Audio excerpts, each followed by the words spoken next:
Okay, we're going. Okay. We're live. We're on the air. This is Live from the Table, the official podcast of New York's world famous Comedy Cellar Comedy Club, coming at you on Sirius XM 99 Raw Dog and on the Laugh Button Podcast Network. Dan Naturman here with Noam Dworman. He is the owner of the world famous Comedy Cellar. We also have Periel Aschenbrand. She is the producer of Live from the Table. With us, joining us, Erin Jackson, Comedy Cellar regular, at least was, and will be again when we reopen. She's appeared on the late night show with Seth Meyers, Conan O'Brien, and just made her Netflix debut as part of season 2 of Tiffany Haddish Presents They Ready. And she is with us, Erin, and it's been a while since I've laid eyes upon you. No. Yes, it has. Yes, it has. Hey, everybody. Hi. Hello, Erin. They Ready is Tiffany Haddish's series that, what exactly is the theme of They Ready? It's a Black-oriented stand-up comedy? Well, it does happen to be mostly Black people. Thank you. But in general, it's comics that she thinks should have had a chance, who have been ready for a shot for a while and didn't get one. So she gave us one. Yeah, because I was thinking to myself, I mean, Tony Woods is in They Ready, and Tony Woods has been ready for at least 20 years, if not more. Of course. Yeah. Tony Woods was born ready. Tony Woods is one of the greatest ever. Been Ready might have been a more appropriate. I mean, just thinking out loud here. Been Ready. Would that have been a more accurate way to? Erin, maybe you can get Tiffany on the phone and tell her that Dan has some notes for her. Yeah, I was thinking that. I was thinking I should text her and give her the link. Because They Ready to me sounds to me, when I hear They Ready, it sounds to me like finally they're ready. Well, this season she actually. Now they're ready. At the beginning of all the specials, she said it was more of that, more of a they've been ready. And I think, her goal during the pandemic was, to pick comics who she knew could put together a set during a pandemic because they have, experience and have been doing it a long time and have trough material. So I think, she kind of explained it as they've been ready for this season as opposed to the last season a little bit more. Because she has veterans, people who've been doing comedy 20, 30, 40 years. Who else on the show? In this series. So it was me, Tony, Godfrey. Oh, wow. Dean Edwards, Kimberly Clark, and Barbara Carlisle, who is I don't know those last two names, but the first one's, oh my God, that's a powerful show. Yeah. Kimberly Clark, isn't that a company? It is also a company, yeah, like a pharmaceutical company or something. I'm just looking at it. Kimberly Clark Corporation is an American multinational personal care corporation that produces mostly paper-based consumer products. Oh, I was mad. I was wrong all about that. I thought it was like something like beauty stuff. Are these last two comics LA comics? Barbara Carlisle's not. She's been doing comedy 40 plus years. Back to the first round of Def Jam. She's based in Atlanta. I'm sorry? No, you answered my question. I said, how come we don't know her at the Cellar? Oh yeah, because she lives in Atlanta, and then Kimberly is in LA. Yeah, because I freak out a little bit when I find out that there's some really good comics around and I've never heard of them and they're not working at the Cellar. I say, what the hell is going on? But right now, it's a long trip for a weekday set. Yeah. But I was saying nobody's working at the Cellar right now, but that will all change on April 2nd. We ready. Y'all ready too? We ready. April 2nd is the day, right now, when the Comedy April 2nd is the day. Grand reopening, and so you'll be doing shows at the Comedy Cellar Classic, I call it, the original room on McDougal, and the room on West 3rd, the Village Underground, and the Fat Black Pussycat Lounge. You doing in the lounge, or? I think we're gonna do it in the main room and use the lounge as like a green room. I'm trying to do shows everywhere. I'm trying to do shows in the Olive Tree too. The Olive Tree, which is the restaurant above the Comedy Cellar. So you're basically trying to compensate for the fact that you can only fill it up 1/3 by adding more rooms, it seems. Yeah, I mean, obviously that doesn't work totally because we just have to pay the expenses are more.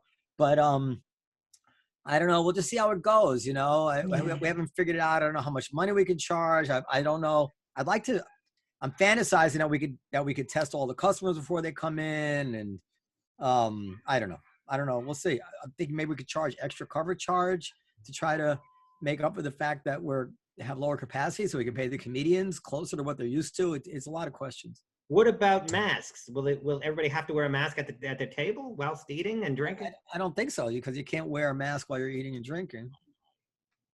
Okay, well, I won't be there the first week because I am going to Aruba. Have you been vaccinated, Dan?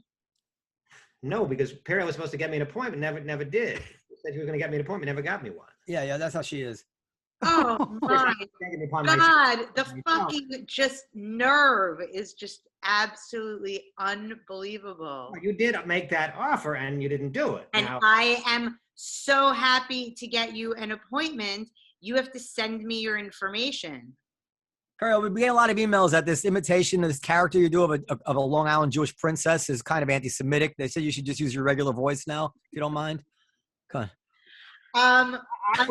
Unlike some of us, I actually grew up in Queens. Sorry, that's totally different. Yeah. Yeah, it is actually. My misgivings about the vaccine are because I don't technically qualify. And I'm not sure about that.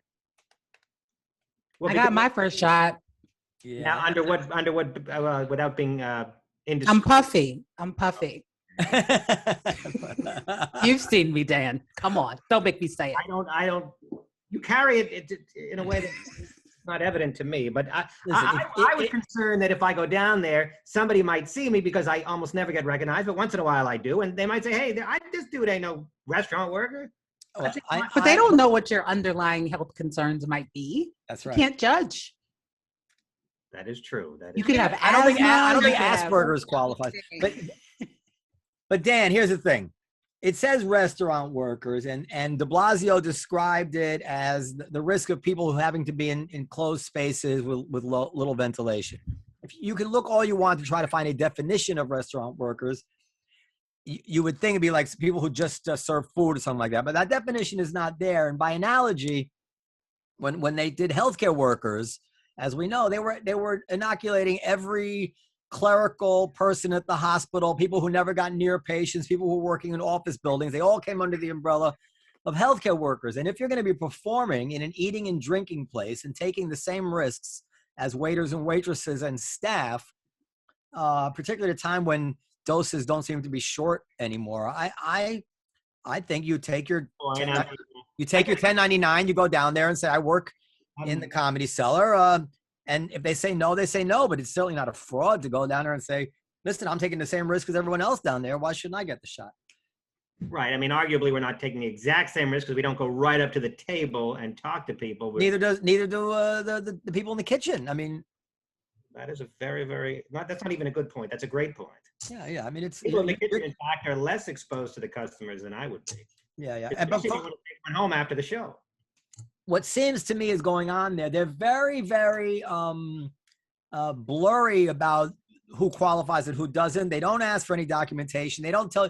They tell you can bring a W-2, a letter. I mean, it seems to me that they're just trying to keep the door pretty wide open to try to shovel these vaccines out the door. I don't think what they're trying to do is be really tight, because they could have said very clearly, restaurant workers are limited to waiters and waitresses, blah, blah, blah. They could have said, we need a W-2 from the last 6 months. We need card. They could have made it restrictive easily, but they didn't. This is where Noam's legal training really shines. And I have legal training too, but Noam's bested me with his analysis. Erin, did you get I'm in Jersey, so maybe it's a little different. Yeah, Jersey, they have Puffy. Puffy is the thing in Jersey. It's not in New York. Yeah. I mean, that's not the technical term for what it is, but I hit the BMI requirements. Did you get any side effects from the first shot? I hear the second shot's really where you get more of the side effects. Yeah, no, I didn't get anything from the first shot. I have another friend who went, I think the same day as me, and she got a fever and all that stuff after the first shot, mild. But the second shot is when I'm expecting, just to clear the next day or so anyway, because I have so much stuff to do every day. Well, I hear that. If you feel ill, you should rejoice, because that means your immune system is do it. Mm-hmm. It's getting it. My father was misdiagnosed with COVID. Last week I got a call. Oh, he's 90 years old. You understand? So COVID diagnosis is pretty grave. But it turns out that he was not COVID positive. It was herpes. Yes. Somehow But no, so even though he's been vaccinated, so we didn't know what the hell was going on. But I had a significant reaction to the second shot, but nothing, nothing horrible. But I would say it was right on the borderline of would have been enough to keep me in bed and called in sick, or gone to work and tried to just muscle through it, tough it out. But it was significant. Which one did you get, Noam? I got the Moderna. Mhm. Only the best for me, Erin. is Moderna considered the best one? No, I'm kidding. I mean, Pfizer has this aura to me because Pfizer has me super cold, right? So it's like you think like it's fancier, and then you can get it again in 3 weeks. But I think Pfizer and Moderna are almost essentially the same thing, and then the Johnson & Johnson is a little bit different, but they all seem to be pretty good. Yeah. But I did want to, before Jamie gets here, mention the new book that's out on the Comedy Cellar that is available on Amazon by our friend Andrew Hankinson, who kind of what's the word when a reporter goes like, really Embedded. He embedded himself at the Comedy Cellar for I guess a couple of years, right? At least, yeah. I mean, he wasn't there for a year, but he came on and off, I think, over a couple. He was there a fair amount, and he wrote this book. I don't understand the title necessarily, but it's called "Don't Applaud, Either Laugh or Don't" at the Comedy Cellar. That's a quote from DePaulo or somebody. I don't know. I can't remember who. You think I'd remember, but I don't remember. Actually, yeah, it says May 2021, but I think it's available now on Amazon. Anyway, he sent me an advance copy, as you can clearly see if you're watching this on YouTube, and I've read about half of it. Yeah. And I find it very interesting. It's written I mean, we should have him on to discuss this. Yeah, it's written like that movie Memento. It's written like backwards order, right? Well, it's written kind of all over the place. It's not written. I thought it was going to be, in 1981, Manny Dworman was, like really chronological, but it's not like that at all. It's written kind of out of all in kind of almost random order, and it's just all interviews with comedians and tweets and emails that he had collected from comedians, interviews, emails, tweets from comics, the wait staff, management, audience members, and he kind of all the kind of greatest hits that we've been talking about on this show. The Louis incident, the Sam Morrill alligator joke, the all the different things that have happened, the $1 billion evening when Amy Schumer and Chris Rock and everybody was there. All these big Comedy Cellar events that happened. The refurbishment of the kitchen. Stuff again. Big events.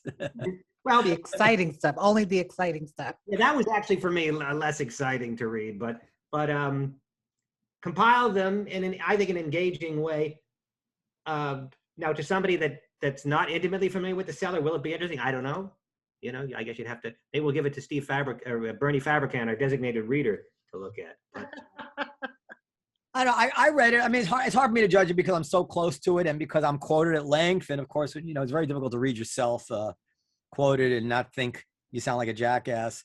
But I'm just flattered that there's a book and it's about the Cellar and it has a lot about me and my father. And yeah, I mean, it's the little things in life that make it interesting.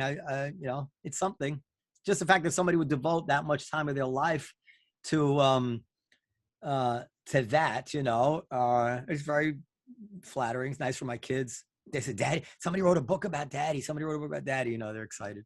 but the only thing I would mention, and I don't know if you picked up on this now. Did you read the whole thing? Yeah, I think I did. Yeah. But the only thing is it assumes a lot of knowledge about Comedy Cellar, comedy lingo that I don't know that the average I'm so close to it as you are, that I'm assuming when that a lot of people don't know this lingo. Like, for example, there was the incident where Jerry Seinfeld got the light. In other words, Like blew the light. Yeah, well, he saw the light. He got the light, and he got pissed because getting the light means they turn a light on in the back of the room that signals you that you're about done with your set. Yeah, he didn't actually get the light. He thought he got the light. But the point is in the book it says Jerry Seinfeld got the light, and there was no further explanation as to what getting the light means. Yeah. Do you think the average reader would understand that? I think from the context, once they read it, they'll put two and two together. Yeah, I think they will. But the important thing is he did not get the light. he just thought he got the light. It was he saw something from the corner of through the spotlight, but he didn't get the light. Oh, here's another comedy lingo that I just wonder whether people will get. It's an author. When you the author's talking to John Laster. John Laster, who had some alcohol problems, and he was, I think, homeless for a brief period of time. I didn't know that. Go ahead. Well, it's in the book where he was sleeping on the subway, I believe. But it says here, when you were sleeping on a train a few years before you were passed at the cellar, what train was it? That's what the author. Okay, passed at the cellar. With the average person, passed at the cellar means you're authorized to work at the cellar. I don't know, Erin. What do you think? You think the average person will figure that out?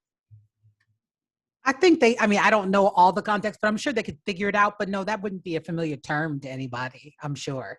To say I got passed at a club, they wouldn't know what that meant. But I think in the context, I'm sure it's like before you started working there, I'm sure it's probably clear. If I didn't know that Laster was homeless, or if he has that background and he's open to talking about it in books, we should have him on to talk about that, because that's an inspiring story. First of all, I find him to be a pretty inspiring guy anyway, but this is a whole nother level. When you were sleeping on a train a few years before you were passed, what train was it? Oh man, I used to sleep on the 2 train. I'm quoting from the book. Did you have a sleeping bag or anything? No. So I'm assuming he was not doing this for fun. Or maybe he was just wasted. Whatever it is, it's an interesting story. We should get him on to talk about him if he wants. Talk about it. I mean, it seems to me like he probably didn't have a place to go, but we don't know. But either way, you're right. It's interesting. So what else is going on Let's get Hankinson on to maybe he can clarify some of these points. That guy is the reason why Noam and I really became intertwined, for lack of a better turn of phrase. No, there are plenty of better terms than I was going to say that's no lack of a better term. That's a loaded one. Yeah. No, it's not loaded. What do you mean? What entangled? Intertwined, like me and that poison ivy I had last summer. Right, exactly. How did that? You're talking about Andrew Hankinson was? Yes. Newcastle on Tyne. Because I used to write a column for Tablet Magazine, which is the same magazine that Jamie Kirchick happens to write a column for. And I interviewed Noam for that column. And usually it's like, an hour and then you're done and you never see the person again. Well, we got him intertwined. Well, Noam, of course. What does that have to do with, you're talking about Kirchick or Hankinson? Hankinson. What did you say? Dan, don't rush a woman when she's going a roundabout story. Go ahead. She'll get there. Just wait. At the same time that I was coming out, Andrew Hankinson had written a big piece about Noam and the Cellar in the New Yorker. Okay. And Noam was irate. Wait for it. Go ahead. Because they had misquoted him, and he was really furious. They lied. But go ahead. And he said, I don't even want to talk to journalists anymore. And I was like, well, to start with, I'm not a journalist, but whatever. You have my word that I'm going to set the record straight. And this was before I knew him so well, so much respect for you and so much respect for the Cellar. And so I wrote this piece basically saying that what the New Yorker said, that they had lied. Yeah.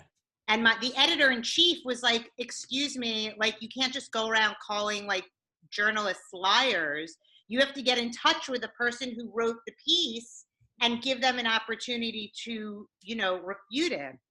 And the person who wrote the piece, as it turns out, was Andrew Hankinson. Yeah, but he didn't lie. What happened is that he submitted it, and the editors made him change stuff, which came out factually incorrect. But anyway. Right. What was the factual error?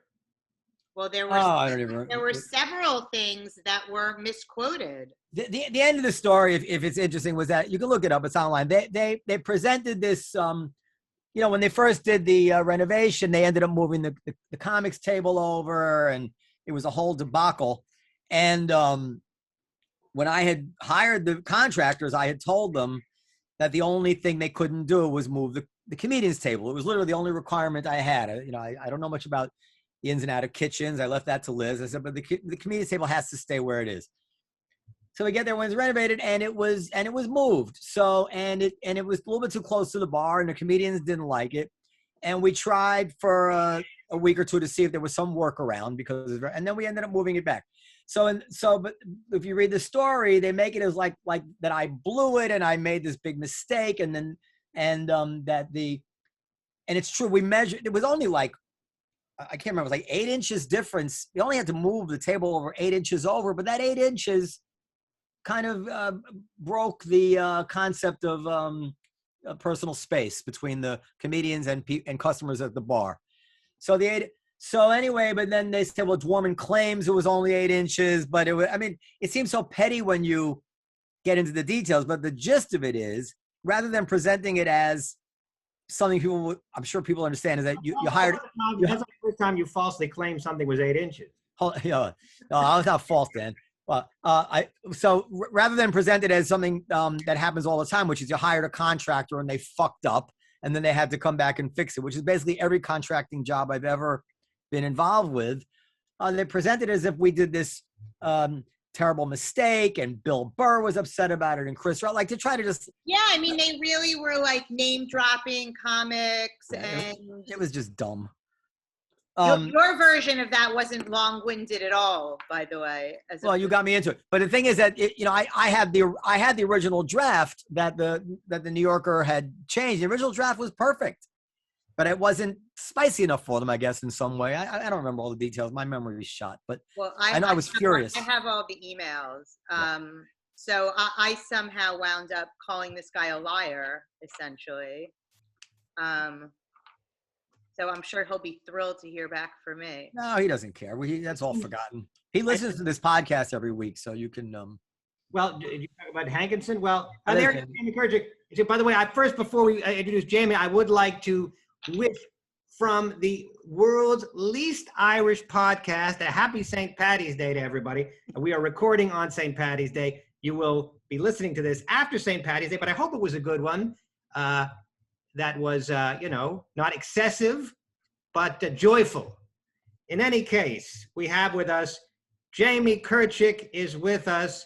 And you know what? By accident, I deleted his bio, but he's been on the show before. He's an American conservative reporter, foreign correspondent, author, and columnist, a graduate of Yale University, where he worked for its student newspaper, the Yale Daily News.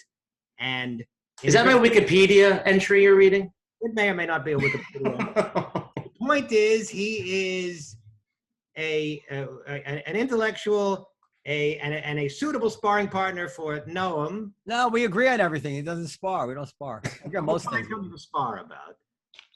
And he is with us again for, I think, the second time, if memory serves.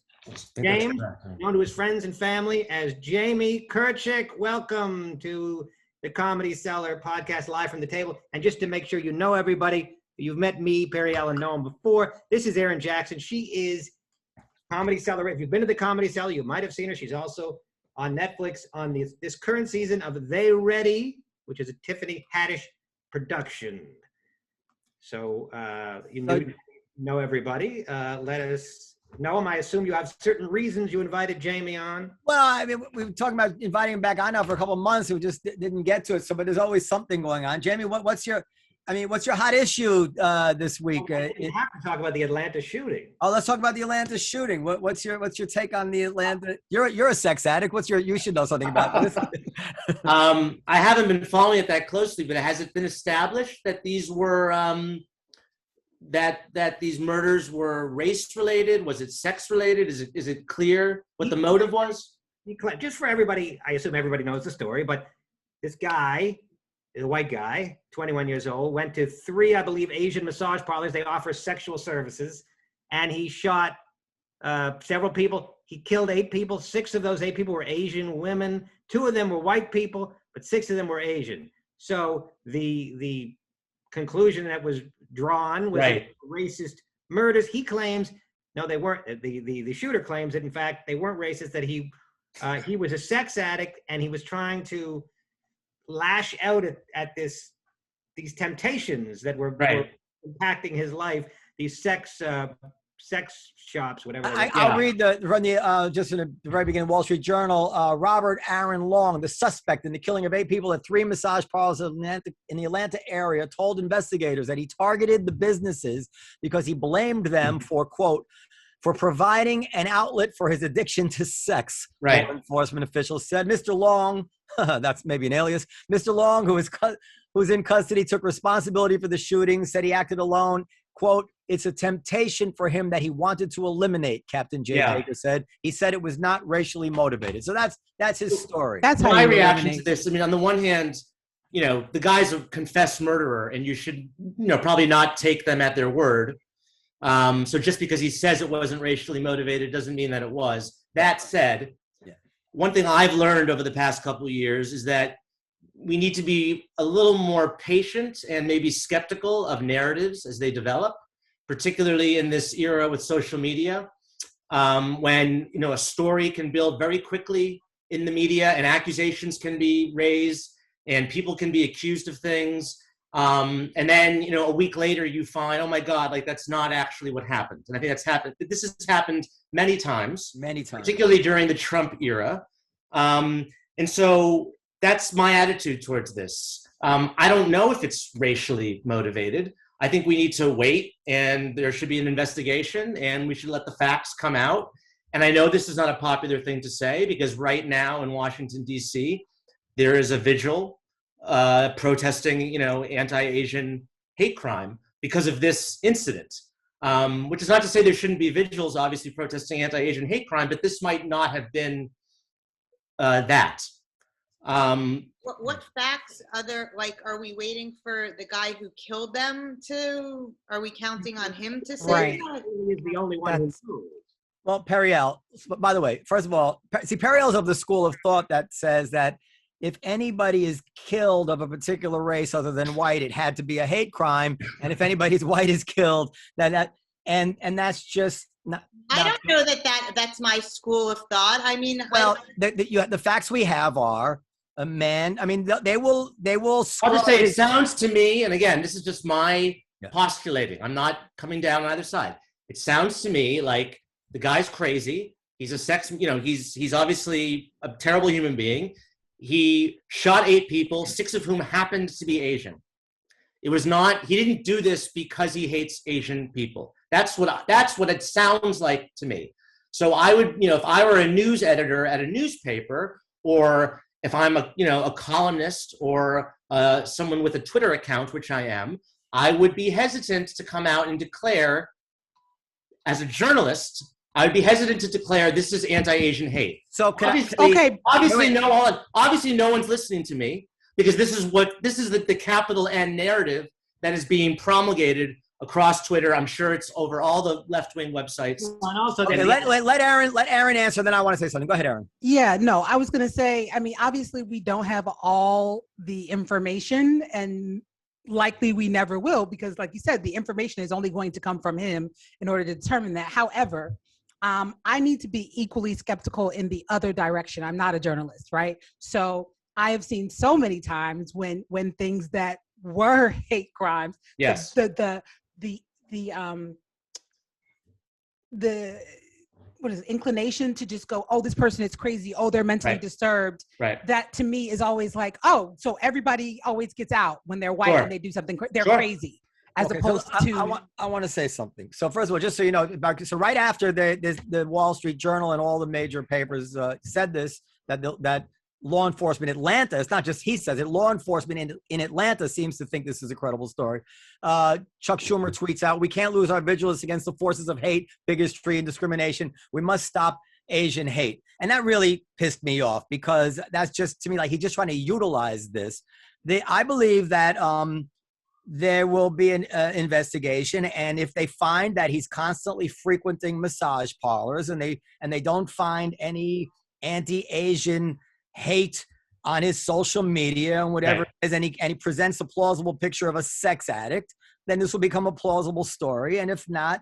Now, I want to bring something up here, because, and this is kind of why I want to quit this show altogether, but I'm going to do it just anyway. So I started doing some research on hate crimes and all this stuff, and white on Asian hate crimes, black on Asian hate crimes, all this stuff. So look, this is, let me start here before I bring it up.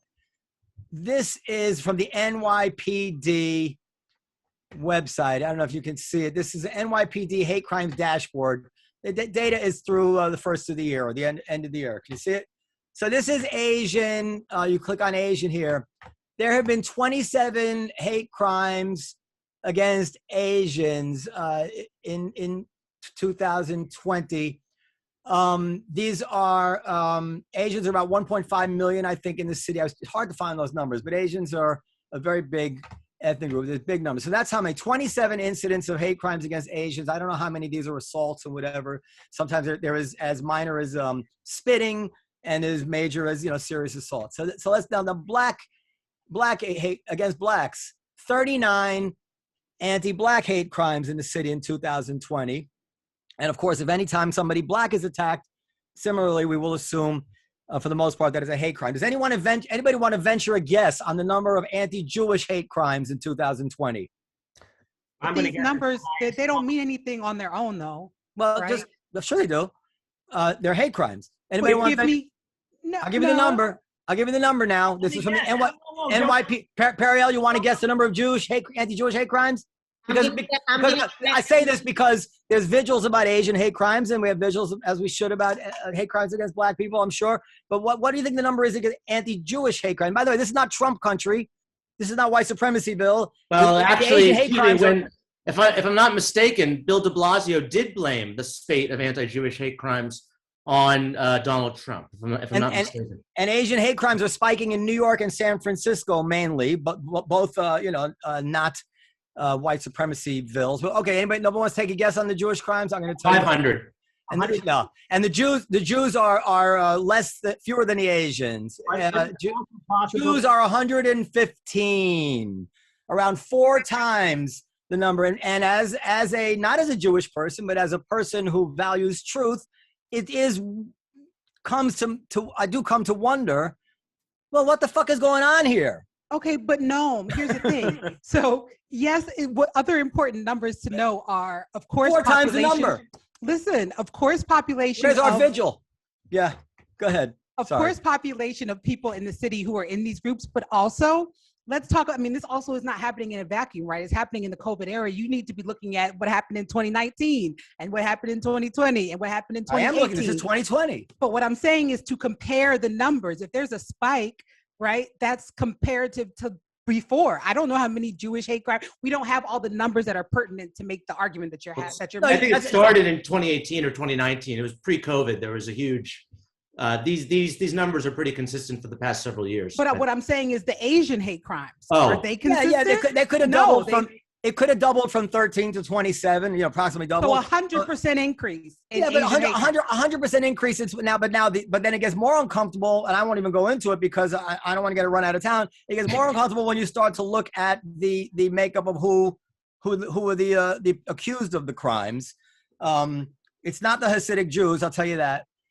So whatever it is, my bigger point is that everybody's just going to try to use whatever it is opportunistically. I think we're at a point now, basically, we've really come to it gradually, but I really think we're at the point now where truth is not even a defense anymore if you want to talk about stuff out loud. The stuff that I could, if I were just to rattle off inconvenient facts now, just rattle them off an Excel spreadsheet from an FBI database or something, I could be finished. Mike Pesca got fired for his opinion about things. People are getting fired for the guy from Mumford & Sons had to go into hiding because he praised Andy Ngo's book. We are at a time when this is just the darkest time. I've never felt less free. I've never felt less like an American. It's everything that I used to relish about my particular lifestyle with the comedians and everything, be able to go there and hang out with Sherrod or Godfrey or people of, those are black comedians, but people of, or Dean Obadallah, who was Arabic or whatever, and just have it out, just bam, bam, bam about all these issues, and then have some drinks. And those days are over. God, somebody's going to have a recorder. Someone's going to find something I said. Someone's going to take it out of context. It's going to come back 3 years later. I'm going to quote something that somebody said, and I'm not allowed to quote. This is just the worst time ever. And this is not Erin or Jamie's thing, but I think we really have to consider whether we should continue with this show at all. What is the risk reward analysis at this point? Like I'm hemming and hawing now just by showing the numbers. Like, what is he doing? What's he pointing out there? You know, go to the NYPD hate crime dashboard, and then you tell me why the number that's I'm gonna buck you up. I'm gonna buck you up, and I'm gonna tell you, you can't have this defeatist attitude, because if you have this defeatist attitude, and you're a pretty prominent guy, you own a very well-known comedy club. Yeah. If you have this kind of defeatist attitude, then it's going to trickle down, and it's just a bad example for all. It ripples across the culture, and so you really have to, have some cojones, as we say in the Jewish faith, and you just got to do it, man. And you've been doing this podcast for a couple of years. I'm sure you've said stuff that is cancelable, and they haven't done it yet. And well, I almost got canceled with the whole Louis thing, and actually, in a certain way, I was the first one and one of the only ones who really didn't buckle and stood up to all this. And I got boycotted. But it's worse now. I have to say, it's even worse now. It is. It is getting worse. I will say this. I don't disagree with you about, the times changing and not feeling as comfortable either being on stage and it being in between the people in the room or anything like that. I totally get that. And I agree with that. One of my biggest pet peeves right now, or one of my biggest concerns is, look, any piece of data can be manipulated to prove a point. And if you don't have all of the information to compare in all the different ways, then you have to be comparing apples to apples and oranges to oranges and looking at the whole picture. Well, and so that's what I was trying to point out. And Erin, of course you're right. Of course you're right. And I try very hard never to manipulate data, but still, even having said that, and I'm not just paying lip service to what you're saying, because it's absolutely true what you're saying, and it's very, very important to know. Nevertheless, when you see from the NYPD the number of 200, I screwed up the time frame here. Hold on, but I'll just go for the whole from the beginning of the beginning of 1/2019 to 12/30/2020. This is 2 years now. The Jewish number is now 684, and the anti-Black number is this for? Oh, it changed again. The Jewish number is 600. Why is it? Is 684, and the Black number is 74. I mean, it doesn't even look right. It's going back from 356 to 684 for some reason, some buggy. Let's say it's 356 and 74. The point is that nobody is under that impression. There is something just fundamentally distorted with our news, such that I think most people would guess that there must be 5 times or 10 times as many anti-Black hate crimes as anti-Jewish crimes. I would have thought so. But it's not the Black hate crime. I think what you're hearing is people saying police violence versus hate crimes, right? Like those aren't necessarily the same. That's not the same thing. So when we hear Black crime in New York City, a lot of times it's state violence. It's not. The police stats are not much different along these lines. The police stats are much less than you'd think too. But I'm just talking about hate crimes on the street, Right. But I'm just saying, in terms of what you say, you would think it would be more. I'm saying the attention that's being paid to violence against Black bodies is typically on the state side. That is where the attention is coming from, and that's what you hear about. And God forbid, I'm not arguing that we shouldn't pay attention to the violence against Black people by the police or otherwise, but there's a stunning lack of attention against the violence against Jews.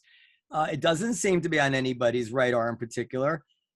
And to be honest, as a Jew, I'm not that worried about it either. It's still a relatively low number, probably. Also, no, let's be honest. It's not just Jews. It's not Jews like you and me who are at risk. It is the black-hatted Hasidic Jews. Yeah. So that adds a whole nother layer of, why the media doesn't want to talk about it. Because you're talking about a population that, let's face it, people at the New York Times and people in media don't know about them, don't care about them, right? Because they're these crazy right-wing, the women just have babies all the time and they probably vote Republican and they're, right-wing Zionists. So it's like the most unpopular part of the Jewish community that is most at risk for these hate crimes. Yeah. So that's a whole nother layer to it. It's not Jews like you and me who are at risk. No, you're absolutely right. And look, I have my negative feelings about them. I can't lie. You know? Sure. Yeah.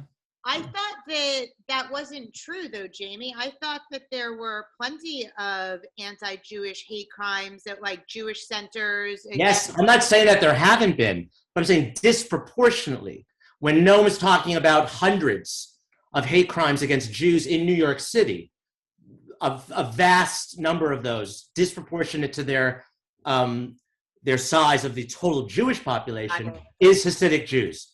It's not Upper West Side Jews being attacked. It's mostly in Brooklyn. It's in Flatbush. It's in those neighborhoods. It's not the Jews who deserve it. I'm kidding. And by the way, you look at these other numbers. The transgender transgender number is 4. Okay, now you're really going to get canceled. Don't even even start on the transgender stuff. You're going to get us all canceled. All we're doing here is I'm just like I'm going to tell you what the number. So there's 4 now. Again, it's nuts if you think that I don't care about transgender violence, because this is horrible gay bashing, transgender violence. This is all. Growing up, this was the violence that identified by my father as the most evil violence that was still somehow acceptable in society. We knew gay guys, having a restaurant in the Village and always being a gay friendly place. We'd hear, people who work for would get the shit kicked out of them, So, and I don't know. And the cops wouldn't do anything. The cops wouldn't do anything. No. And there was a certain sympathy for it. I remember someone who worked for me one time bragged that he saw a guy in the bathroom that he thought was gay and he kicked the shit out of him. This was just horrible. People who are young may not really realize what open season it was. I'm just having said that. It's four attacks on transgender again, and I would have thought this is big numbers, compared to the Jews. So we get such a distorted thing. And yeah, you're right. You can't talk about it. And again, God forbid, this is all important. It's all important. So, okay, that's that. What else? How do you think Biden's doing, Jamie? How's he doing as president? I don't hear much about him. He hasn't given a press conference since he started. Yeah, that's the longest ever, right, for a president? That's what I read. The longest, you said? The longest without a press conference, or in the first press conference. In the first couple months, it might be. Obama rarely ever gave press conferences either. Yeah. Trump gave far too many of them. I think was his problem. It's too soon to say. I think he's getting a lot of what he wanted accomplished. He doesn't seem altogether with it. He wasn't able to summon the name of his defense secretary a couple of days ago. Certainly getting this $1.9 trillion package passed is a huge victory for him. But I just think, no matter what he does, people are comparing him to his predecessor. Right. And I think there's just this sense of relief, that there isn't this kind of madman at the helm who, every hour is a crisis. Isn't not hearing about him a good thing? Not hearing about him, exactly. I think most Americans, frankly, are just sort of like, you asked me, how's Biden doing? I had to pause and think. I haven't been paying attention, or I haven't really heard about it. And I think that's sort of a good thing. I think part of living in a democracy is not having to think about politics all the time. Yeah. If you're a normal civilian, if you're someone like me, whose job it is to follow these things, whatever. But the average person should not feel that they have to be following politics all the time. That's like if you're living in a dictatorship, right? Because that's when politics is constantly, it's a life or death matter for you. What the kind of power shifts are in the hierarchy. And I think not having to be confronted with political questions on a constant basis is a healthy sign. What is this doing in terms of ratings for CNN and in terms of viewership in general for these shows? CNN is totally collapsing. And this gets to your question, Noam, about the media and the incentives for the media, particularly the cable news media, which is they loved Trump. Okay, they loved him. And he was great for them, which is why, I had many criticisms of Trump, but the criticism that he was, bad to the media and that he sort of incited violence against the media. He made the media's job so difficult. And these heroic, brave, truth-telling journalists were, confronting such a horrible thing in the presence of Donald Trump. I had to chortle at that, because who would Jim Acosta be without Donald Trump? He'd be a weatherman somewhere, which is frankly what he should be. Okay, and that really goes for so many people. And a fine one, I would. Right, he'd be a fine weatherman. And it's, I think you actually invited me on because I wrote this piece a couple weeks ago about the Lincoln Project. Yes. Which is, for the viewers who don't know what they were a group of Republican strategists, political strategists, campaign advisors, gurus, whatever you want to call them, who sort of formed this anti-Trump PAC. They raised almost $100 million, most of it from liberals, to basically attack Trump all the time in very kind of crude, sometimes clever, funny ways, but it seemed not in a way that was actually attracting Republicans to not vote for Donald Trump. It seemed like they were more just, getting wisecracks out of liberals, basically. Like, I don't really understand what the purpose of them was. But I grouped the Lincoln Project with CNN and a lot of other writers and, pundits of people who basically, their entire livelihoods depended upon hating Donald Trump, right? Like professionally hating him.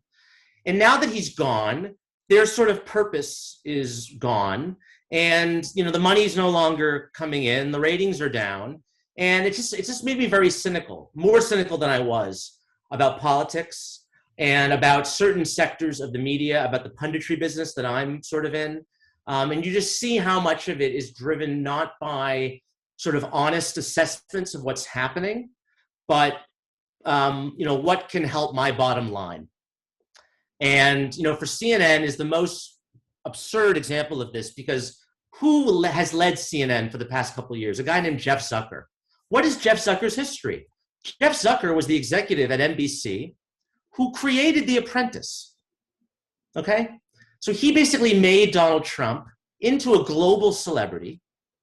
And then, fast forward 10 years, Jeff Zucker's at CNN. Donald Trump decides to run for president. Jeff Zucker gives this guy total like $2 billion worth of free airtime, helps him get elected president. And then the minute Trump's elected president, CNN goes into resistance mode. And Jeff Zucker, the guy who made Donald Trump with The Apprentice, wants all of us to believe that he's leading this, righteous, valiant, pro-democracy, anti-Donald Trump vanguard. It's total horse shit. Wow, that's so horseshit. fucking sinister. I cannot believe Did that. you not know this? No, I didn't. Okay. Well, there you go. I don't think most people know that. Well, Did you know that? Oh yeah, I knew that. Yeah. Okay, you know everything. Did I know you guys everything. know that? Did you know that Jeff Zucker? Oh, I wasn't aware of that association. No. Yeah, I knew he was at. I knew he was at NBC, but I never thought to think it was a master plan. If that's what you're suggesting. so, like when I was watching CNN during the Trump years, I'd be watching it and I'm like, you guys just, in 2015, you stuck a camera at this guy's rallies and he would just go on for hours ranting and you just gave him free airtime. Yeah, and I think even like MSNBC did that, but I think Not as bad as CNN. But I feel like, and I don't watch CNN. I used to work there, and I just can't stand it. But I just and so I watch the personalities I like in that point because I think it's all just entertainment. Yeah. But I always say, like, I wish the news could just not be 24 hours again. Yes. Like if they could just go back to maybe 12 hours a day being on and then just black out and then the national anthem. Like, I think we would get it would be so much more useful. Yeah. And this goes back to sorry. Oh, no. I was just going to say, I don't think when they were giving him, I like to think that when they were giving him that attention, that it was all almost as this is a sideshow. I didn't think of it as a master plan, like, oh, we're going to get this guy elected and then flip on him. I think they were like, this is some crazy shit. We'll just put it on now, get the ratings, and then Hillary will be president and that'll be it, But the point you make about 24-hour news is it's very important, and I think it ties into the original conversation we were having, which is you have this 24 hours a day that you need to fill, and so when you have this shooting in Atlanta, which maybe it's a hate crime, doesn't sound like it, it's probably something else, but the incentive is to turn everything into it's to catastrophize, right? Because you need to fill that hole with something, and so a murder spree in Atlanta that would otherwise just be a local story suddenly is inflated into this national issue because the journalists have an incentive to blow everything out of proportion so that chyron at the bottom of the screen can constantly be, it's like a crack addiction. Not that I've ever done crack, but I imagine crack. It's trying to suck you in constantly. Well, this goes even for the way they inflated like the recent story about the Trump phone call with the secretary in Georgia or whatever. That was pretty bad what he did, wasn't it? Jamie, what the phone call? Yeah. No, you heard they had to correct it, right? I didn't know. I didn't follow. No, what happened? Oh yeah, the phone call. He didn't say any of the stuff that was. I thought they had the recording. Yeah, the recording contradicts the stories. Jamie, is there? Look it up. I'll look it up. I didn't hear that. I didn't hear that. What would otherwise be a local story is shooting and killing 8 people ever just a local story? I mean, at a minimum, this would be a big cause celeb for the gun control issue. Right. Sure, but I think the rush to turn this into to feed it into a broader anti-Asian hate crime narrative. When there's a very good chance it was just a coincidence that most of these women were Asian, that it wasn't the intent, it wasn't part of the motive. That is, I think, that sort of thing happens because of this 24-hour news cycle that we've had really since CNN started in the early 1980s. Well, I just think that also there's a difference between just the straight, the straight news and then what cable news is just mainly just opinion and commentary, right? So, a straight journalist is going to go, we don't have all the information yet, sources, whatever. Now, because of the climate we're in, it's easy to jump to the conclusion that, it's an anti-Asian hate crime, right? And then you have people who, they're not even, a lot of these people are not journalists. They are talk radio hosts who got a TV show, right? So I just think that there's just a big difference because it's obviously a real thing. I mean, we have a comedy seller comedian, Ronnie Chang, being a huge activist in, the anti-Asian violence. He's really outspoken and really in all these different campaigns. So, it's real. And so I just think that there's just cable news I get a little information, but really it's just entertainment. It's not the news. The news is the news. Yeah. Read the news. Watch the news on BBC or something. No, that I don't just because we're running out of time. That Jamie has a book out. Oh, good. Let's hear about it. Well, I wrote a book. I have a book coming out in a couple months, but it's a little early. So a little early, but you're here and we're here, and it sounds like an interesting book called Secret City, the Hidden History. Little alliterative, the Hidden History of Gay Washington. Yeah. Is forthcoming from Henry Holt Publishers, I guess. Yeah. Is it you've done writing it? Or it's almost there. It'll be out either the very end of this year or early next year. Yeah, no, it's a very exciting project. It's a sort of sweeping history of homosexuality in national politics from World War II to the end of the century, going through every presidency from FDR to Bill Clinton. There's not any information about. It's all known information. You're not. No, most of it is. Some of it's known. A lot of it is new. Stuff that I found through our archival research and interviews and other forms of investigation. And I think it's going to be pretty fascinating book. I know this is not your time frame, but do you believe that Abraham Lincoln was gay? There's no way of knowing. The evidence is there's a book written about it. what we have to go on are his letters with this man who he shared a bed with for several years, which was not an unusual thing in the frontier American West in the middle of the 19th century. You read these letters and they are a little steamy. And it's certainly possible that it's possible he had gay sex, whether or not he himself identified as gay. I think it's open to interpretation. It's not a crazy thing. It's not a crazy thing to speculate. Well, do you think he was a vampire hunter? That's really important. Now the Lincoln, now there's a lot of, that's what it was in that article. The Lincoln Project was really corrupt when it came to the issue of right. So what was that? Well, so the reason why the Lincoln Project is in the news is because one of the founders is a guy named John Weaver, who had gotten in trouble for sending lewd Twitter messages to many young men, all of whom, and this is an important point, all of whom were of legal age, except for one who was 14.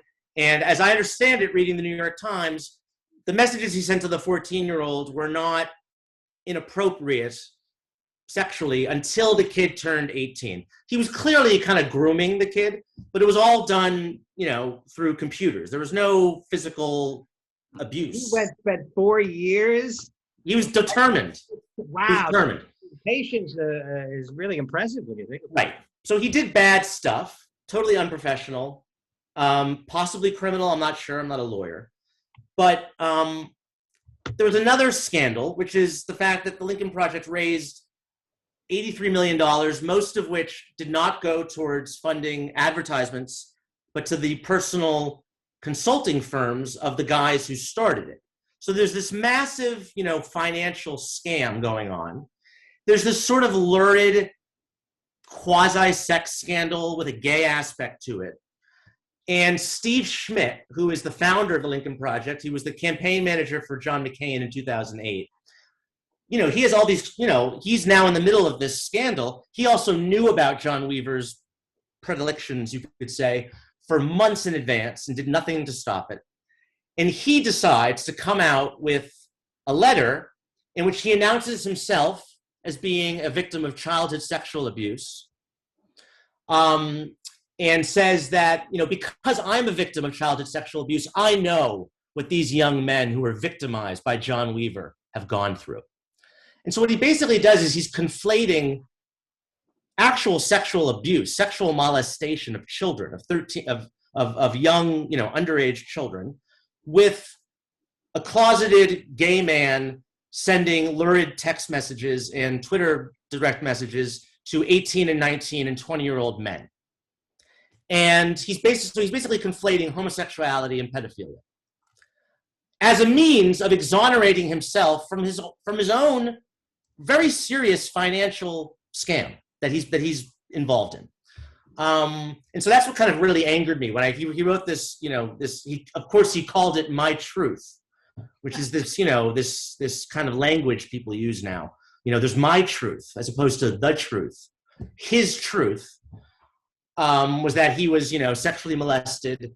And by the way, I question the veracity of that. I know we're not allowed to ever, question people who say they've been the victims of sex, but I think given the circumstances here, right, where he's trying to basically redirect blame and scrutiny from his own financial. It's like a reverse Kevin Spacey. Yeah, well, yeah, it's like what Kevin Spacey did when he came out, right? Or Jim McGreevey, remember him, the governor of New Jersey? Oh yeah. Who, I'm a gay American. It's like, yeah, that has nothing to do with the fact that you're just another corrupt New Jersey politician. Like that's why you have to resign, not because you're gay.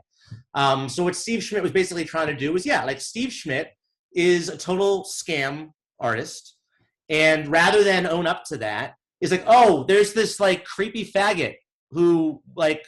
Look at him and look what he did. He's like the guy who molested me when I was 13 at summer camp. And I'm like, wait, come on. Like, really? You want us to go along with this?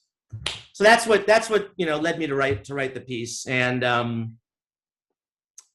thought that was really homophobic. I don't think there's that much homophobia in our society anymore. But I thought that was really clearly homophobic. Yeah, well, so yeah, and people, I mean, we talked about it before, but there's such hypocrisy. I mean, if you look at the stuff that people get fired for, that is where they can read the hate into the dog whistle between the lines, right? And then to someone like Joy Reid, who tweeted out like really pure gay hate, you know, and then claimed it was a lie, then claimed she was having never happened. She's still out there tweeting sanctimoniously about other people. Which, by the way, I would say, you know, I'm someone who believes in, you know, forgiveness, and I've certainly written things 10 years ago, 15, however many. Every writer has written things that they regret writing, and if they tell you otherwise, they're lying. So if Joy Reid had simply owned up to what she had written and said, "I've changed, I'm not that person anymore, and I'm ashamed of what I wrote," then I would have had, a lot of other people would have not forgiven her. I would have been happy to forgive her, because I believe that, you know, if you don't allow people to grow and change, then, you know, what's the point of living in this world, right?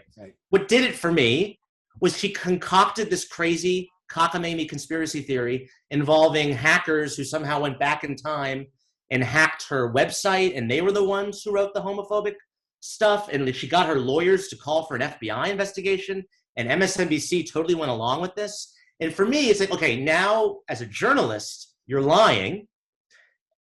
You know, your cable network is complicit in this lie, and to this day, she still has not really owned up to that. People and that to me is the problem about that. Yeah. So to be clear, I don't, you know, I don't particularly like seeing anybody who I find interesting on TV being fired for anything. Like Pat Buchanan was the anti-Semite. I used to look forward to his appearances. It's the way they treat the other people that really bothers me. Having said that, she was at an age and in a world where it is pretty jarring that she had those beliefs at that point in her life. You know, she wasn't some kid. And similarly, like people being full of shit. There's no way that Chris Cuomo is totally shocked now to find out that his brother Andrew has toxic masculinity. Well, I think this is sort of analogous to the Lincoln Project thing, and this is not to minimize what Andrew Cuomo is accused of vis-a-vis the many women who have made accusations against him, but I don't think that's as really bad of a scandal as the nursing home stuff. Like thousands of people died, and yet. You know, partly because a lot of people in the media and the Democratic Party don't want to talk about that because they would be implicated in it, right? Because other governors, you know, and it's political. They'd rather talk about the sex because that can just be hung on his neck alone, and there's no connections to any other policies. It's just, you know, Andrew Cuomo, we can get rid of him because he was, you know, bad with a bunch of women, and so that's why I think you're seeing so much more emphasis. You know, it's like with the John Weaver thing. You know, the John Weaver thing, in my mind, is not nearly as bad as the financial grift of the Lincoln Project. Can I ask you a question about the gay thing? And if you don't want to talk about this or things other, just tell me. But it is where my mind went when you were talking about this stuff with the 14-year-old boy. And I have heard this talked about.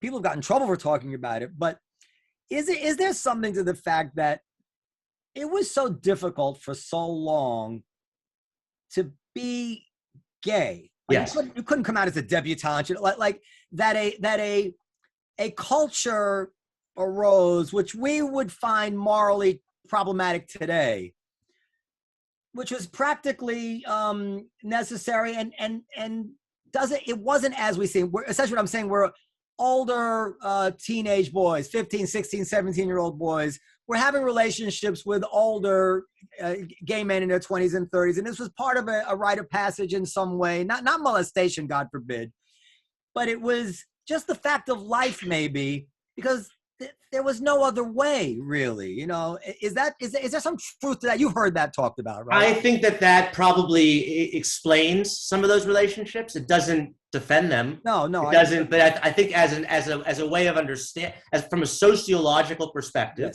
and understanding why these sorts of relationships happened. I think that's certainly part of it. What do you mean there was no other way? I'm a little confused. There was no. I think, look, any sort of sexuality that is repressed, that is, sort of forced into the closet, you know, as we say, and it's dangerous. So that's and it's physically dangerous. It's illegal. It's illegal. It was illegal until 2003. Yeah. Okay. There were still sodomy laws in this country. So any sort of sexuality that is, treated like that by society and by the state, there are going to be manifestations that are unhealthy or that are, not ideal. And so I think that's why a lot of, gay sexual encounters you would see in public restrooms and in sort of cruising in public parks and all that sort of stuff, because that was the only place where gay men could go to find sexual partners. Like there was no, gay bars were being raided, right? There was no dating pages in newspapers. There were no debutante balls. So what do you expect is going to happen? And I imagine maybe not as much comfort looking for the other kid like you at your school, right? Because then now you both are right.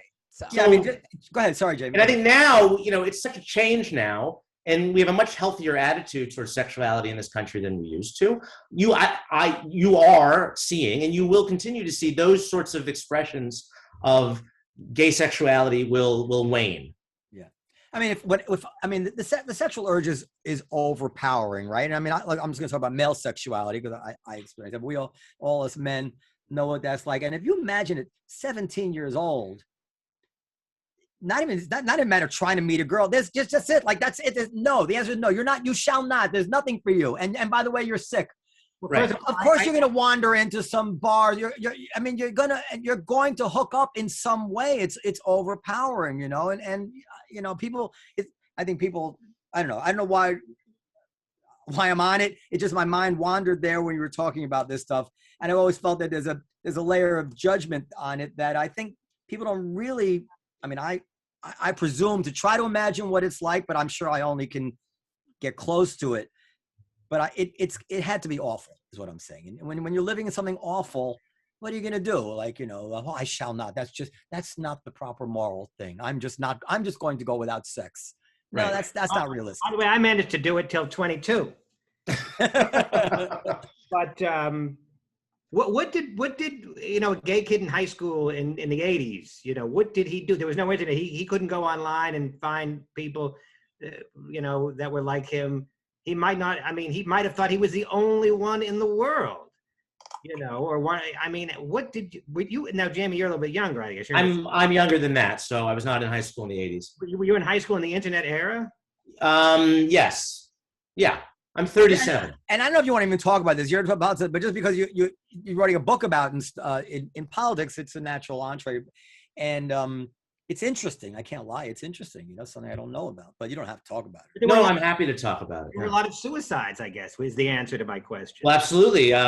Gay teenagers, I'm not sure what the numbers are now, but certainly, for long, I'm sure it's higher still, but, at some point, I remember reading statistics that said a third of all teenage suicides were gay kids. And, there was that whole It Gets Better project that Dan Savage started, getting, gay public figures to talk about their lives. And I think that's had a very beneficial effect.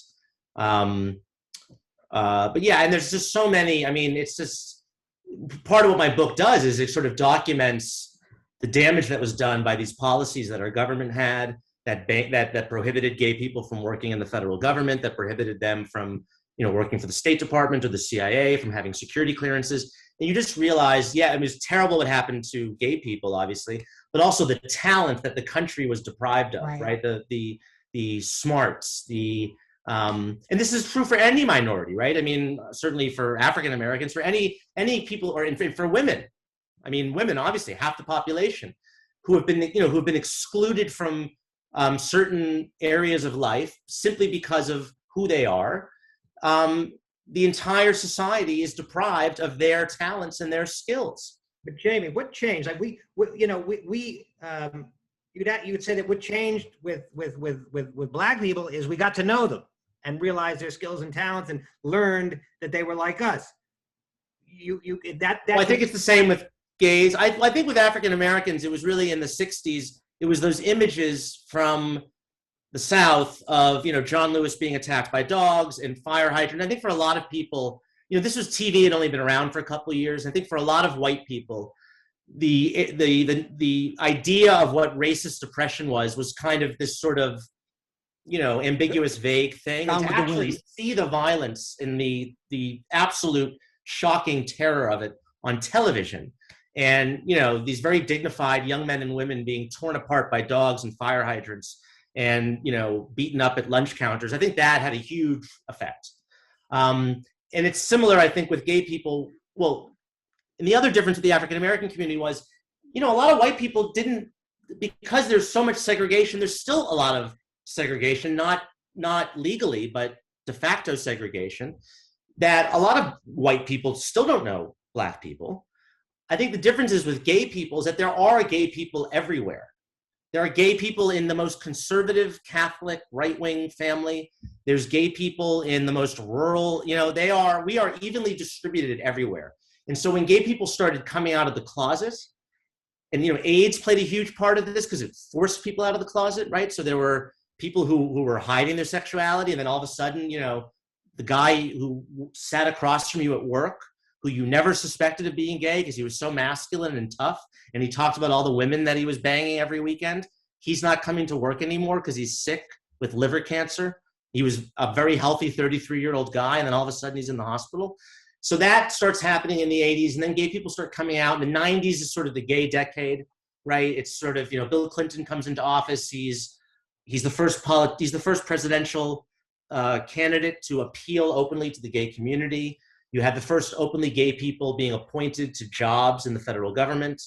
You have Ellen is a huge thing. You have pop culture is now sort of, Katie Lang, and it's, it's becoming kind of a cool thing. It's not like a dangerous thing anymore. And I think that's really what eventually led to the Elton John was big, by the way. You may not. Elton John is a huge force. Also in the 90s, I think, is when he earlier 80s, 90s, yeah. He was still claiming to be straight in the 70s and bi. He said he was bi. It's always the bi thing. I was bi for a couple of weeks, right? And then that's sort of the. But there are people that are bi. There are men. Of course there are. Yes, of course there are. So I have an exit question, kind of, but since you talked about the African American experience, I think it's important to make sure that Erin didn't have anything you want to add to that, and then to what Jamie said about that, in case. Erin, I totally agree with him. I've been watching this great series on Netflix called Amend. It's hosted by Will Smith, and it's all about the 14th Amendment. And it actually talks about how Dr. King orchestrated, like how he was so great at marketing and media, and how he knew that if he got little children out there, the idea of nonviolence is to provoke somebody to act towards you and then not react, and how he used all that to change perception in the country. With just the visuals, and how he absolutely meant to do it all. But I agree with you 100%. So Jamie, I know you may not have meant it to be, but I don't think I'm speaking for myself here. There was something quite moving about everything you just said. Did you feel that? Was there? I'm glad. I'm pleased to hear that.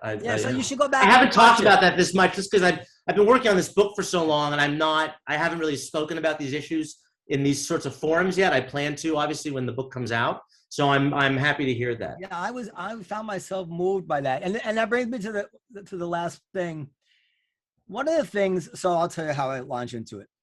I did some research about the mRNA discovery and innovation in the vaccine, and I talked about this one time on the show. And it turns out this is an unbelievable American success story. Now, when I was a kid in 1969 and we landed on the moon, every American was strutting about being American, and we landed on the moon, and we all taking pride in our accomplishment. I would dare say, although I don't know, maybe I'm wrong, even African Americans who were treated very badly at that time still felt some pride in America for landing on the moon. Maybe I'm wrong.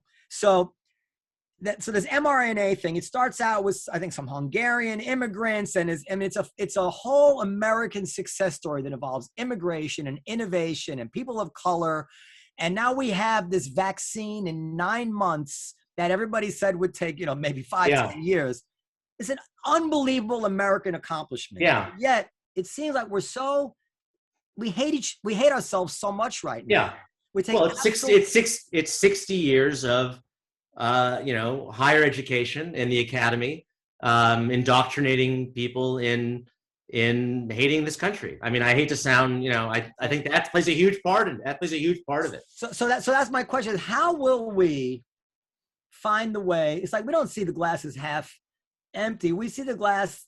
Let me also add something too. No, I think if a Democrat had been president the past 4 years, then there would also be a little more, there would be some more pride in it. Yeah, the fact that this is in any way sort of, it's still kind of connected to Trump, right? You know, he can maybe claim some kind of responsibility because he was president for most of this period when the vaccine was being developed. And as we know, that man, nothing good came of him. There's nothing good about him. You know, everything had to have been horrible and terrible. And so I think that also plays a role.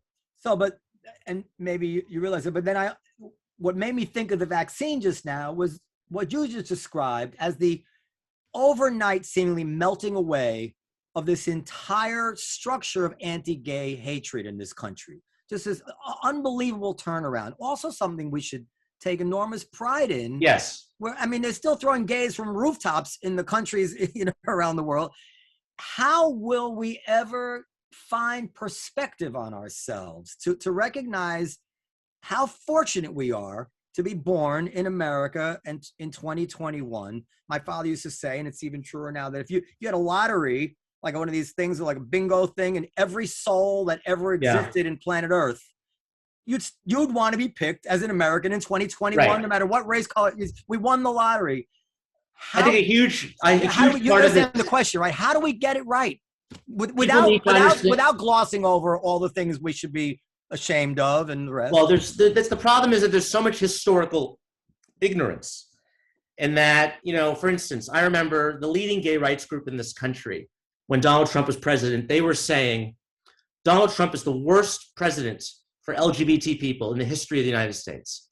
And that is just an absurd lie, like a crazy, and you don't need to be the guy who's written the book on the history of, you know, gay Washington. I don't think you need to be that guy to know it. I mean, you could just look at George W. Bush, right? In the federal marriage amendment, trying to ban gay marriage. And so I think there's just this historic, and it also applies, I think, too, with our discussion about race relations. And it seems a lot of people speak as if, you know, race relations haven't improved in this country in the past 60 years. And that's also wrong. And I think people need to understand history more. And this is sort of a plug for my book, because if you read my book, you'll understand, on the gay issue at least, how far we have come. And that's not saying that we can't get better. Obviously, there's still homophobia, there's still bigotry in this country. But that doesn't mean that you can't appreciate how far we've come. And I would actually say, I think the reason we've come so far is unique to America. It's because of, for instance, our culture of free speech. I mean, one of the themes I discovered in my book is that homophobia existed. And you would see gay people, homosexuals were associated with fascism during World War II.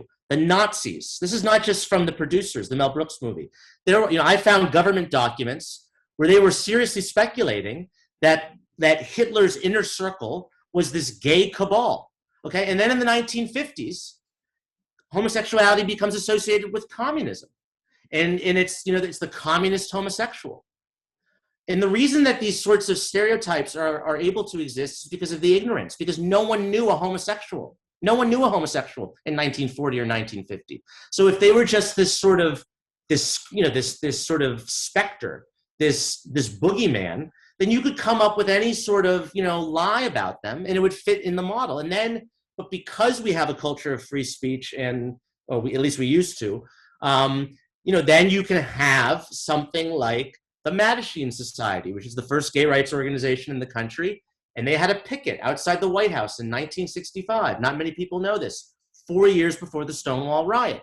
And there's photos of these people in 1965, dressed in suits, most of them with sunglasses because they didn't want to be seen, holding signs that say and they modeled themselves off the African-American civil rights movement.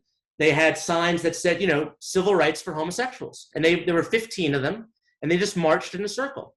And believe me, there were people who were saying, these are sick, psychotic, crazy people. They shouldn't be allowed to do this. They're trying to recruit children and whatnot. But, you know, one thing led to another. And then you have organizations, and then you have gay people going on television to talk about themselves and going on radio. And then you have books being written and movies. And, you know, one thing, and then the more people learned about homosexuality, the less threatening it became. And so I see civil rights and racial harmony and peace and justice and love, that to me is all a function of free speech and inquiry and discussion and conversation. And it's doing what we're doing right now. And it's having conversations that can often be painful and very difficult. But you're not going to get gay rights in this country. You're not going to have civil rights in this country without free speech. I mean, we were talking earlier about, you were just saying with Martin Luther King, he was a brilliant marketer and a brilliant strategist, but he wouldn't have been able to get that point across unless he had the First Amendment. Because believe me, there are plenty of people who said these people shouldn't be allowed, they're racial agitators. They shouldn't be allowed to do this. They are stirring up problems. And they said the same thing about gay rights activists. But because they were allowed to do these things, because they were allowed to engage in these conversations, that's how things got better. And I think you have to trust your fellow citizens. And that's such a problem right now, is I think so many of our elites don't trust the populace. They think that if they hear these dangerous ideas, they hear, if they hear Louis C.K., or if they hear, Tom Cotton writing an op-ed for the New York Times that we don't like, I mean, the list goes on and on, right? If the people hear these dangerous ideas, then bad things will happen. And that is just something that I just totally disagree with that attitude. I have more faith in my fellow citizens than a lot of other, let's face it, I'm an elite, I guess, right? I went to Yale. That makes me an elite. I'm writing a book. Sure. I think a lot of people in my class, right, sort of journalists, creators, content people, there's a real gap between us and the masses, if you could say. Jamie, you mentioned freedom of speech as a key factor in the gay rights movement. I mean, can we say that we've done better than other countries? Than the European countries, for example, on that issue? Some of them achieved, gay marriage and gays in the military earlier than we did. A lot of it came sort of top down, so it wasn't necessarily through, democratic means. It was through court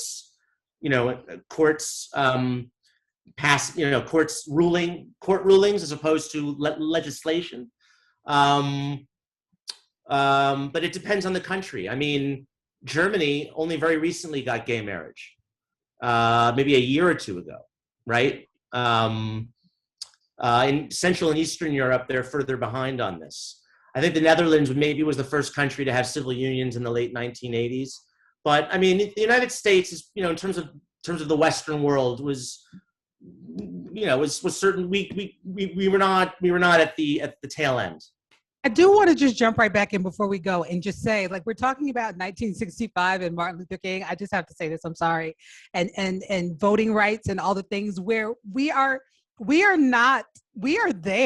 in 2020. There are the right of Black communities of color to vote and have a say in the franchise. Like it's being trying to be stripped away again. Sure, so but it's not as bad as it was in 1965. There aren't millions of people who literally are being prevented from entering the polls, right? We can agree on that. Maybe not millions yet, but wait till these. I mean, I'm just saying, look at how many people are purged from voter rolls. All these bills that are in all these state legislatures to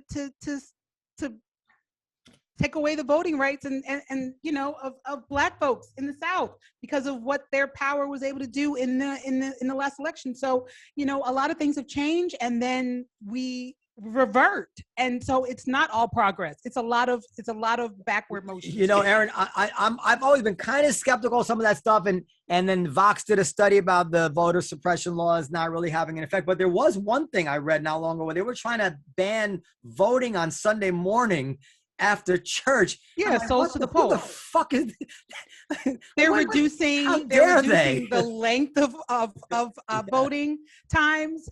They're taking away mail-in ballots. They're anything that was used to win in the state that they decide that they should be able to win just because. Anything other than actually adopting some policies that might change people's mind.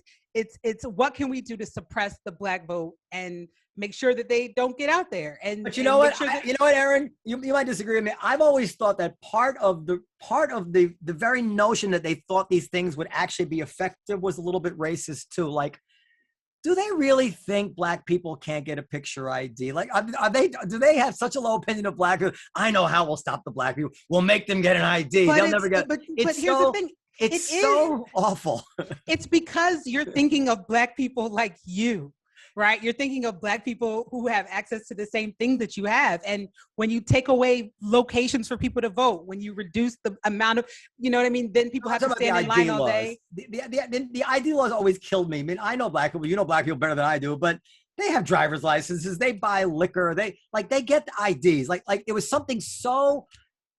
All I can say about this I know I'm a minority here. I've monitored elections in the former Soviet Union, in Ukraine, in Georgia, the country. The last place I went was Moldova. In Moldova, you need 2 forms of ID to vote. Okay, this is the poorest country in Europe. It's a former Soviet backwater.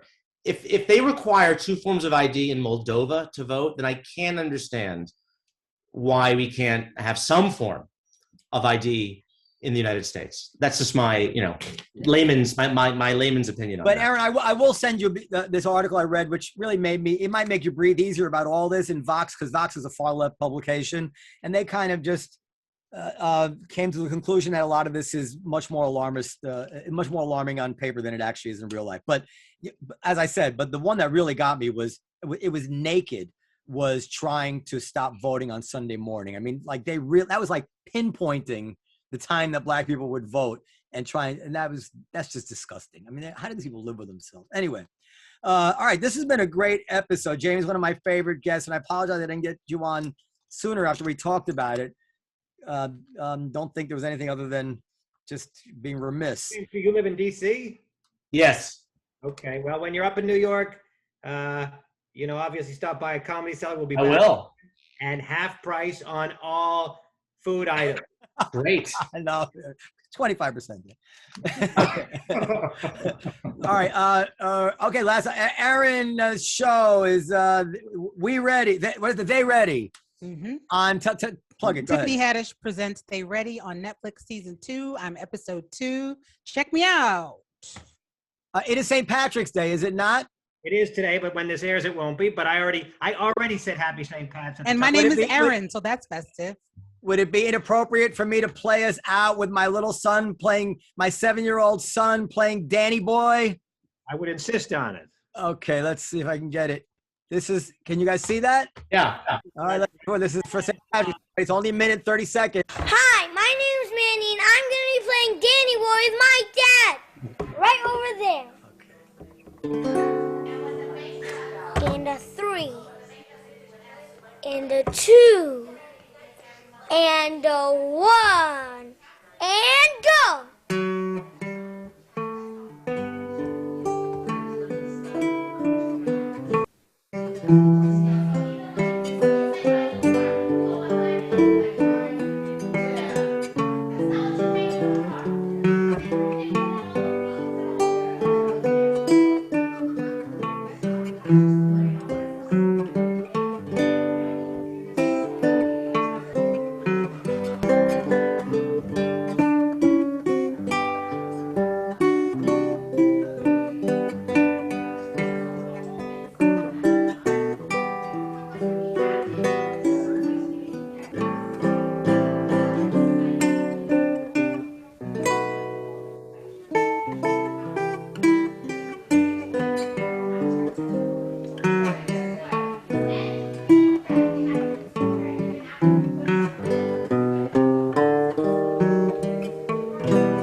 Happy St. Patrick's Day, everybody. Happy St. Patrick's Day. That's my boy. That's great. All right. Good night, everybody. Thanks. All right, thank you, Jamie. Hope to see you soon. Bye. Thank you. Bye. Bye, Erin. We're opening April 2nd. I'll see you right away. Bye. Bye. Bye.